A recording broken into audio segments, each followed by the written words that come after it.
아멘. 찬양 감사드립니다.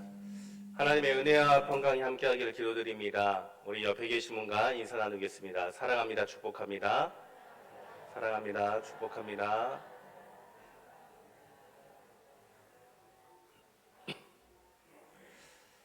이 예배의 시간에 주님의 은혜를 누리고 주님의 음성을 들으며 주님을 만나는 귀한 은혜의 시간이 되기를 주님의 이름으로 간절히 축원합니다.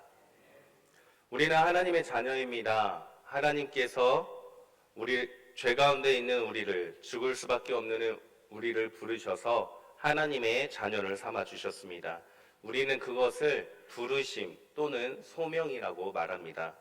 죄 가운데 있는 우리를 부르시고 하나님의 자녀 삼아 주신 주님께서는 우리를 다시금 이 세상 가운데로 보내십니다. 그것을 우리는 보내심 또는 사명이라고 그렇게 표현합니다. 주님께서 우리를 부르시고 다시 세상 가운데 보내신 데에는 분명한 목적이 있습니다. 하나님이 창조한 이 세상 가운데서 하나님의 뜻을 이루며 하나님의 나라를 이루기 위해서 주님께서는 우리를 자녀 삼아 주시고 다시 세상 가운데로 보내주신 것입니다. 보내심이라는 단어는 파송하다라는 뜻을 가지고 있고, 이 보내심이라는 단어에서 제자라는 단어가 파생되었습니다. 다시 말하면 하나님께서 우리를 부르셔서 하나님의 자녀 삼아 주시고 분명한 목적을 가지고 세상에 다시 보내심을 받은 우리들은 모두가 다 똑같은 주님의 제자들이란 뜻이라는 겁니다. 그렇기 때문에 우리는 주님의 제자로 이 세상 가운데서 오직 주님의 뜻을 이루어가며 주님의 나라를 이루어 가야만 하는 것입니다. 그것이 우리들의 사명이고 우리들의 신앙의 목표, 삶의 목표가 되어야 하는 것입니다. 오늘 마태복음 본문 말씀을 보면은 우리가 읽진 않았지만 10장 1절에서 예수님께서는 12제자를 부르시고 권능을 주십니다. 그리고 12제자들을 세상 가운데로 파송하십니다. 12제자들은 천국을 선포하고 병든 자를 고치면서 죽은 자를 살리며 나병 환자를 깨끗하게 하며 귀신을 쫓아내면서 이 땅 가운데 주님의 뜻을 이루고 주님의 나라를 이루기 위해서 주님께 파송을 받게 된 것입니다. 예수님이 행하셨던 모든 사역들과 똑같이 할 수 있는 그 권능을 받은 제자들, 아마도 제가 제자들이었다면 그 마음은 굉장히 들떴을 것입니다. 아, 나도 이제 예수님처럼 기적을 행할 수가 있어. 나도 이제 예수님처럼 병든 자를 치유할 수가 있어. 나도 이제 예수님처럼 많은 사람들이 나를 따르겠지. 라는 기대에 부푼 마음, 들뜬 마음을 가졌을 것 같습니다. 그러나 이렇게 기대에 찬 제자들에게 주님께서는 이렇게 말씀하십니다. 10장 16절 말씀을 보니 보라, 내가 너희를 보냄이 양을 이리 가운데로 보냄과 같도다. 아멘. 12제자들을 세상에 보내는 예수님의 그 심정은 양을 이리 가운데로 보내는 심정과 같다라고 말씀하시고 있습니다. 주님께서는 왜 이리 가운데로 보냄과 같다라고 그 심정을 표현하셨던 것일까요? 암탉과 여우 이야기가 있습니다. 암탉이 달걀을 품고 있을 때 여우가 찾아와서 암탉에게 이렇게 말을 합니다. 암탉 아줌마, 저희 아버지께서 아줌마를 꼭 뵙자고 말씀합니다. 아주 중요한 일이기 때문에 꼭 오셔야 된다고 그렇게 말씀하셨습니다. 암탉은 머뭇거리면서 말합니다. 가고는 싶지만 보다시피 난 달걀을 품고 있어서 참 곤란하네요. 그러자 여우는 암탉 아줌마 그건 걱정하지 마세요. 제가 암탉 아줌마 대신 이 달걀을 지켜주고 품고 있겠습니다. 그러자 암탉은 여우를 못 믿어서 그럼 맹세를 하세요 라고 말하고 여우는 엄숙하게 십자가를 그으면서 나 정직한 여우는 사흘 밤낮으로 암탉 아줌마의 이 달걀을 품고 지키겠습니다 라고 그렇게 맹세를 했다고 합니다. 그리하여 암탉은 안심하고 여행길을 떠나게 되었고 암탉이 떠나자마자 여우는 이 달걀을 홀딱 먹고 도망쳤다는 이야기가 있습니다. 우리가 사는 세상이 바로 이러한 곳이 아니겠습니까? 그 누구도 믿을 수 없고 서로 속고 속이며 서로의 것을 빼앗는 세상, 주님의 이러한 세상을 이리가 가득한 세상이라고 표현을 하였습니다. 기적을 행하는 것과 많은 사람들이 따르는 것만을 생각했던, 기대에 부풀었던 그 제자들에게 주님께서는 현실에 대해서 말씀을 하십니다. 사람들이 너희를 공회에 넘겨주겠고 회당에서 채찍질할 것이며 총독들과 임금들 앞에 끌려갈 것이다. 그리고 모든 사람들에게 너희는 미움을 받을 것이다 라고 현실을 자각시켜 주십니다. 현실이 이러함에도 불구하고 주님께서는 제자들을 세상 가운데 보낼 수밖에 없었습니다. 왜냐하면 이러한 현실 가운데 하나님의 뜻을 이루어 가야만 했고 하나님의 나라를 만들어 가야만 했기 때문입니다. 그러나 주님께서는 무작정 이리 가운데로 보낸 것이 아니라 이 현실을 이겨낼 수 있는 방법 역시 함께 제시해 주고 있습니다. 그래서 주님께서는 제자들에게 너희를 넘겨줄 때 어떻게 또는 무엇을 말할까 너희는 염려하지 말아라 라고 말씀하시면서 너희는 오직 하나님 나라를 이루어가는 그 삶에 고난이 있을지언정 하나님 나라를 이루어가는 일에만 집중해야 된다라고 말씀하십니다. 그 이유에 대해서 20절에 이렇게 말씀하십니다. 말하는 이는 너희가 아니라 너희 속에서 말씀하시는 이 곧 너희 아버지의 성령이시니라. 아멘. 성령님이 너희와 함께하기 때문에 너희가 이 세상에서 어떠한 고난을 겪더라도 너희가 이 세상 가운데서 어떠한 고초를 당하더라도 너희는 결코 염려하지 말아라. 너희는 오직 이 세상에서 하나님 나라를 이루고 하나님의 뜻을 이루는 데 집중만 하면 된다. 성령님이 함께할 것이다 라고 그 해결 방법을 제시해 주십니다. 사랑하는 성도님들, 주님이 주신 그 사명을 이 땅 가운데서 감당하는 방법, 그것은 바로 오직 성령님입니다. 우리와 함께 하시는 성령님께서 우리가 이 세상에서 주님의 뜻을 이루어 갈 수 있도록 우리와 함께 하시고 우리를 이끄시고 우리를 도와주실 것을 믿으시길 바랍니다. 오직 성령님만이 이 세상에서 주님이 주신 사명을 감당하게 해주실 것을 믿으시기를 바랍니다. 우리가 함께 읽었던 사도행전의 말씀을 봐도 우리는 그 사실에 대해서 더 자세히 알 수 있습니다. 오늘 사도행전의 본문 말씀은 스데반 집사의 마지막 설교를 기록하고 있습니다. 스데반 집사는 예수님께서 승천하신 후에 제자들이 자신들의 역할을 분담하기 위해서 7 집사를 뽑는데 그 중에 한 사람으로 선택된 사람이었습니다. 이러한 스데반 집사는 제자들, 즉 사도들과 똑같이 큰 능력을 가져서 큰 표적을 행하게 됩니다. 마치 예수님께서 많은 기적을 행하여 많은 사람들을 살리고 많은 사람들이 따랐던 것처럼 스데반 집사가 그러한 일을 행하게 되자 예수님을 죽이기로 마음먹었던 그 자들이 예수님과 똑같이 스데반과 더불어 논쟁을 벌이고 스데반을 죽일 꼬투리를 잡기 시작합니다. 그러나 이들은 스데반 집사를 당하지 못합니다. 그래서 논쟁에서 지게 되자 이들은 사람을 매수해서 거짓말하게 하여 스데반 집사를 처형할 수 있도록 그러한 방법으로 이끌어가게 됩니다. 스데반 집사가 이들과의 논쟁에서 승리할 수 있었던 이유에 대해서 성경은 이렇게 말씀합니다. 성령으로 말했기 때문이다. 10절 말씀에 스데반이 지혜와 성령으로 말함을 그들이 능히 당하지 못하여. 아멘.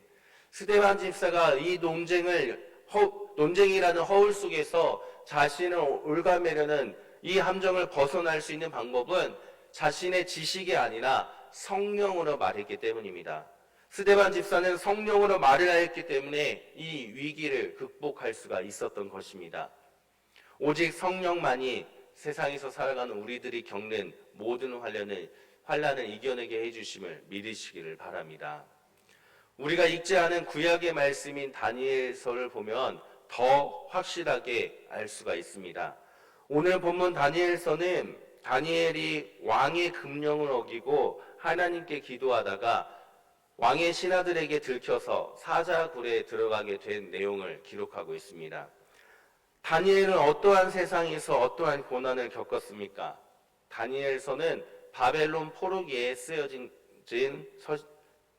묵시문학입니다. 바벨론이 이스라엘을 3차례를 공격했는데 첫째 공격 때 바벨론은 이스라엘의 왕족과 귀족들 그리고 그들의 자녀들을 포로로 끌고 갔습니다. 둘째 공격 때 느헤미야나 에스라 같은 사람들을 끌고 갔고, 그리고 3차 공격 때 예루살렘까지 침공해서 예루살렘을 멸망시키게 됩니다. 다니엘은 1차 침공 때 끌려간 왕족들 귀족들의 자녀 중에 한 사람이었습니다. 다니엘이 포로로 끌려갈 때 그 당시 다니엘의 나이가 아마 15세에서 17세 정도 될 것이라고 추정하고 있습니다. 어린 나이에 포로로 끌려가는데 당시에는 교통수단이 없으니 당연히 걸어가야만 했습니다. 다니엘이 끌려간 거리가 약 1400km에서 1600km 정도, 약 4개월에서 5개월에 걸쳐서 걸어서 바벨론까지 끌려갔다라는 것입니다. 이때 바벨론은 왕족과 귀족들의 자녀들을 인질로 데려간 것이죠. 인질로 데려가기 위해서 끌고 갔는데 그 이유 외에도 또 다른 이유가 있었습니다. 이스라엘의 왕족과 귀족의 자녀들에게 바벨론식 교육을 하여서 그들의 머릿속에 바벨론의 문화와 바벨론의 지식과 바벨론의 교육을 주입시켜서 나중에 이들이 고국으로 돌아가더라도 바벨론에게 충성을 다하게끔 하기 위한 그런 정책으로서 이들의 자녀들을 포로로 끌고 갔던 것입니다. 다니엘 역시 여느 자녀들과 똑같이 포로로 끌려가 바벨론의 교육을 받게 되었습니다. 3년 동안 교육을 받았고 바벨론 왕은 그 중에서도 다니엘이 특출나게 잘하니까 다니엘을 측근으로 등극시키게 됩니다. 이러한 상황 속에서 다니엘을 시기하고 질투하던 자들이 왕에게 모함하여서 왕 이외의 그 어떤 것에도 절하지 않고 기도하지 않게 하라는 금령을 만들게 되었고 그것을 선포하게 됩니다. 그럼에도 다니엘은 하나님께 절하고 기도하였고 그것을 계기로 다니엘을 고발하여서 사자굴에 들어가게 된 것입니다. 다니엘의 입장에서는 그의 인생은 고난의 연속이었습니다. 나라가 망하는 것을 보았고 또 인질로 잡혀가 끌려갔고 또 그곳에서 악착같이 공부하여서 왕의 측근이 될 수가 있었으나 시기와 질투 속에서 하루하루 따가운 시선들 속에서 살아가야만 했던 삶이었기 때문입니다. 엎친 데 덮친 격 그를 시기하던 자들의 모함으로 다니엘은 사자굴에 들어가게 되었습니다. 누구나 사자의 먹이가 되었을 것이다 라고 생각했겠지만 그때 다니엘은 당당하게 사자굴에서 나오게 됩니다. 살아남은 다니엘은 바벨론 왕 앞에서 당당하게 이렇게 말합니다. 나의 하나님이 이미 그의 천사를 보내어 사자들의 입을 봉하셨으므로 사자들이 나를 상해하지 못하였사오니 이는 나의 무죄함이 그 앞에 명백함이 오며 또 왕이여 나는 왕에게도 해를 끼치지 아니하였나이다 하니라. 아멘. 하나님이 천사를 보내서 사자들의 입을 막아 나를 살리셨습니다. 나는 하나님 앞에 죄가 없고 왕 앞에 죄가 없는 사람입니다 라고 당당하게 말을 했다라는 겁니다. 생각할 것은 금령을 어겼습니다. 금령, 왕 외에 다른 신이나 그 어떤 것에도 절하지 말라고 하였으나 살아남은 다니엘은 당당하게 왕 앞에서 하나님이 나를 살리셨다라고 고백을 하였던 것입니다. 그러자 왕은 기뻐하면서 이렇게 말합니다. 그의 몸이 조금도 상하지 아니하였으니 이는 그가 자기의 하나님을 믿음이었더라. 아멘. 왕이 나 외에 다른 신과 다른 것에는 절대 절하지 말고 섬기지 말라라고 말하였지만 다니엘이 살아나고 하나님에 대해 이야기를 하자 자기의 하나님을 믿었다라고 왕의 입으로 그러한 고백을 하게 되었다라는 겁니다. 다니엘은 나라가 멸망당한 그 상황 속에서도 포로로 끌려온 그 상황에서도 심지어 사자굴에 들어가는 그 상황에서도 그는 오직 하나님만을 믿고 의지했습니다. 주님께서 다니엘의 모든 상황에서 함께 하시니 그 모든 시련과 고난을 이길 수가 있었던 것입니다. 할렐루야. 사랑하는 성도님들, 우리는 오늘 새 본문의 믿음의 선배들을 살펴봤습니다. 구약의 다니엘, 예수님 시대의 제자들, 그리고 초대교회의 스데반 집사. 시대는 다 다르지만 각각의 상황은 고난과 시련 속에 있었다라는 것을 우리는 알 수가 있습니다. 그리고 그 고난과 시련의 삶 속에서 이들이 하나님의 뜻을 이루고 하나님 나라를 이루는 그 사명을 감당했다라는 것이 중요합니다. 주님이 주신 사명, 이 세상으로 다시 보내신 그 목적을 이루기 위해서 믿음의 선배들은 사람을 의지하지 않았고 자신들을 의지하지 않았습니다. 믿음의 선배들은 오직 하나님을 의지했고 함께 하시는 성령님을 의지하여 이 모든 상황 속에서도 주님이 주신 사명을 감당하였다라는 것을 우리는 알 수가 있습니다. 따라서 지금 이 시대를 살고 있는 우리들 역시 이 세상에서 성령으로 주님이 주신 그 사명을 감당해야만 합니다. 우리를 부르시고 보내신 그 목적을 우리는 성령을 의지하며 이루어 가야만 하는 것입니다. 고난과 시련의 상황이라는 것 때문에 세상을 따르고 세상과 타협하는 것이 아니라 우리에게 믿음으로 먼저 그 길을 보여준 믿음의 선배들처럼 우리는 오직 세상에서 성령으로 주님이 주신 그 사명을 감당해야만 합니다. 그것이 우리가 가야 할 믿음의 길임을 믿으시기를 바랍니다. 그런데 알다시피 이 세상에서 성령으로 살아가는 것은 참 쉽지가 않습니다. 세상은 하나님께서 창조하였지만 이 세상은 죄인된 우리들이 만들어가기 때문에 세상의 문화와 기준과 법칙으로 돌아가기 때문에 하나님의 법칙과 기준이 적용되지 않아서 우리는 많은 어려움을 겪는 것이 현실입니다. 그래서 주님께서도 이리 가운데 보냄과 같다라고 말씀하신 것이 아니겠습니까? 그렇다면 우리가 이 땅에서 주님이 주신 그 사명을 감당하기 위해 어떻게 해야 성령으로 이 세상을 살아갈 수가 있는 것일까요? 우리는 그에 대한 답을 앞서 살펴본 본문들을 통해서 찾을 수가 있습니다. 첫째로 우리는 지혜롭고 순결해야 됩니다. 복음서 말씀에서 주님께서 제자들에게 너희를 보냄이 양을 이리 가운데 보냄과 같도다라고 말씀하시면서 뒤이어서 이렇게 말씀하십니다.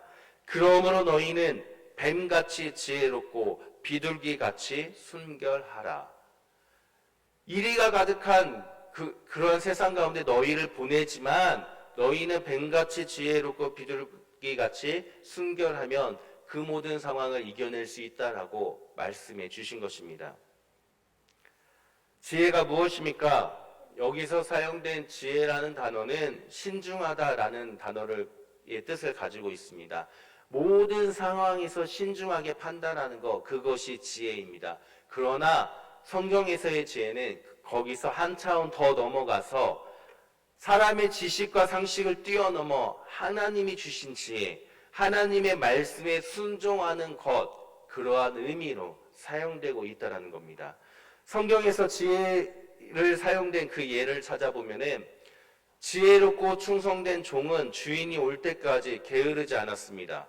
왜냐하면 주인의 말에 순종했기 때문에 게으를 수가 없었던 것입니다. 지혜로운 다섯 처녀는 기름을 미리 준비해 놓습니다. 왜냐하면 신랑이 언제 올지 모른다라는 그 말, 갑자기 찾아온다는 그 말을 듣고 순종하였기 때문에 준비할 수가 있었던 것입니다. 지혜로운 자는 자기의 집을 반석 위에 짓는 자와 같습니다. 왜냐하면 모래 위에 지으면 무너진 것을 알기 때문에 주님의 말씀에 순종하여 반석 위에 지었던 것입니다.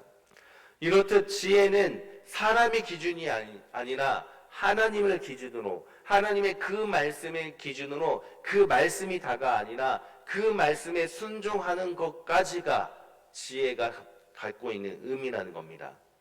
또한 순결하다라는 것은 성벽이나 나라가 파괴되지 않은 상태, 또는 순금과 같이 다른 불순물이 섞이지 않는 것을 순결하다라는 뜻으로 사용되고 있습니다. 다시 말하면 우리들이 이 세상 가운데서 살아가지만 세상의 것에 물들지 않고 하나님의 말씀 가운데서 세상의 것들이 들어오지 않는 순결함을 유지하는 것, 그게 바로 순결함이라는 뜻입니다.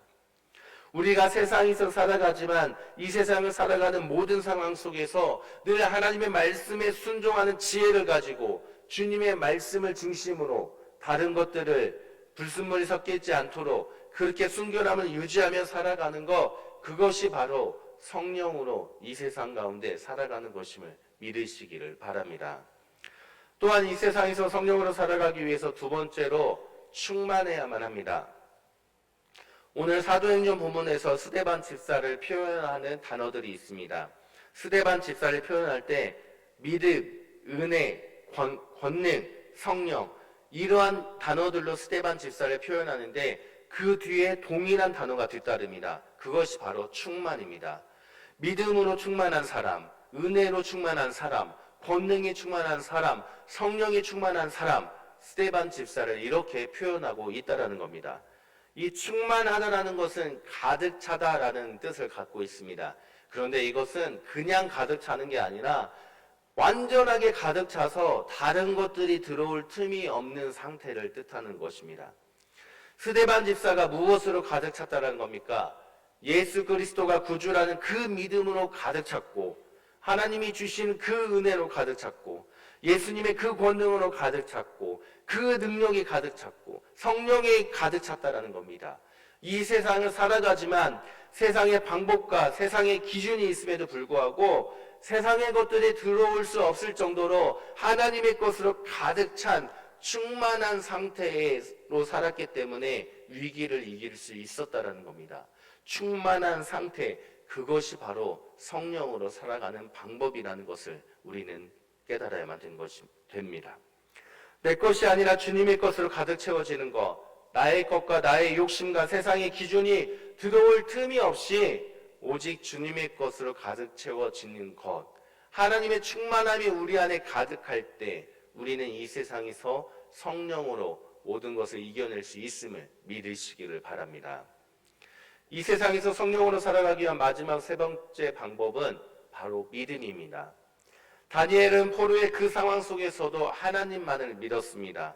어쩌면 바벨론의 법을 믿고 바벨론의 문화를 따르며 바벨론의 측근 신하들처럼 그렇게 아첨하며 살아갔다면 삶이 편했을 수도 있습니다. 그러나 그는 그러한 것을 모두 거절하고 하나님만을 믿으며 그렇게 살아왔습니다.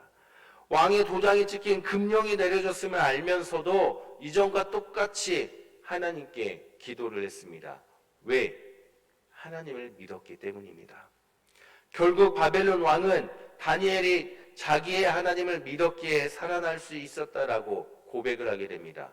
이러한 다니엘에 대해서 히브리서 기자는 이렇게 말씀합니다. 히브리서 11장에서 그들은 믿음으로 나라들을 이기기도 하며 의를 행하기도 하며 약속을 받기도 하며 사자들의 입을 막기도 하며. 아멘. 사자들의 입을 막은 다니엘, 그것은 다니엘의 능력이 아니라 다니엘이 하나님을 믿는 그 믿음이 있었기 때문에 가능했다라고 히브리서 기자는 그렇게 고백하고 있는 겁니다. 믿음이 무엇입니까? 믿음이 무엇입니까? 믿음이라는 이 단어의 어원에 대해서 이렇게 설명을 합니다. 절벽 가운데 나무 한 가지가 있고 우리가 절벽에서 떨어졌을 때 그 나뭇가지를 붙잡고 매달려 있는 것, 그것이 믿음이다라고 그렇게 설명을 하고 있습니다. 이 나뭇가지를 붙잡아야만 살 수 있는 믿음, 이 나뭇가지를 놓치면 내가 죽기 때문에 어떠한 일이 있어도 이 나뭇가지만을 잡아야 한다라는 것, 그것이 바로 믿음이라는 겁니다. 다니엘은 그 믿음으로 하나님을 붙잡았습니다. 나라가 망하고 포로로 끌려온 그 상황에서도 그가 붙잡은 것은 사람이 아니고 사람의 지식이 아니고 정치가 아니었습니다. 오직 하나님만을 간절히 붙잡았기 때문에 그는 사자의 소굴에서 나올 수가 있었던 것입니다.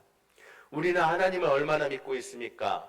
우리는 하나님을 얼마나 붙잡고 있습니까? 간절한 심정으로 나뭇가지를 놓치면 이제는 끝이라는 그 심정으로 하나님만을 그렇게 붙잡고 있습니까? 때로는 힘들다고, 때로는 고통스럽다고, 때로는 편하게 살고자 하는 수많은 유혹들 때문에 내가 붙잡은 이 나뭇가지를 놓은 적이 있으십니까?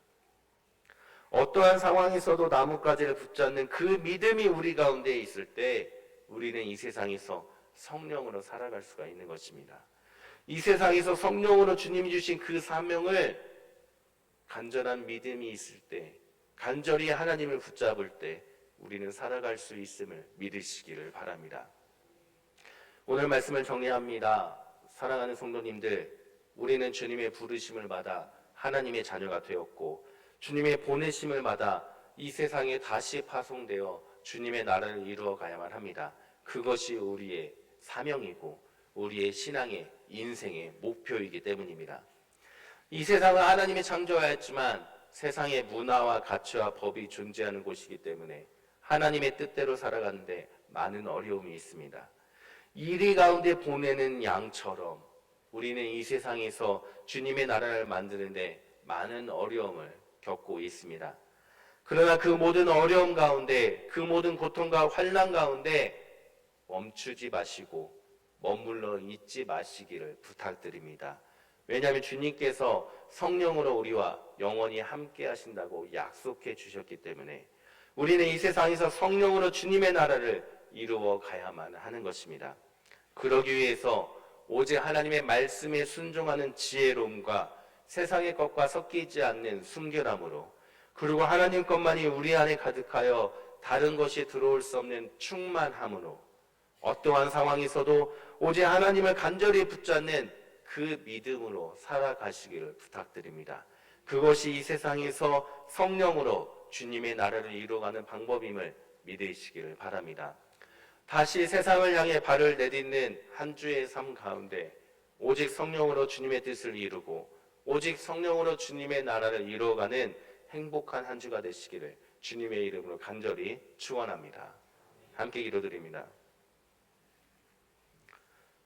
우리를 부르시고 다시 이 세상 가운데 보내신 주님, 우리가 이 세상에서 세상을 따르는 것이 아니라 오직 성령으로 주님의 뜻을 이루고 주님의 나라를 이루어가는 우리들의 삶이 될 수 있도록 함께하여 주옵소서. 세상이 고달플지라도 믿음의 선배들처럼 오직 주님만을 붙잡음으로 세상에서 성령으로 살아갈 수 있도록 주님 우리와 함께하여 주옵소서. 우리를 구원하신 예수 그리스도의 이름으로 기도드립니다. 아멘.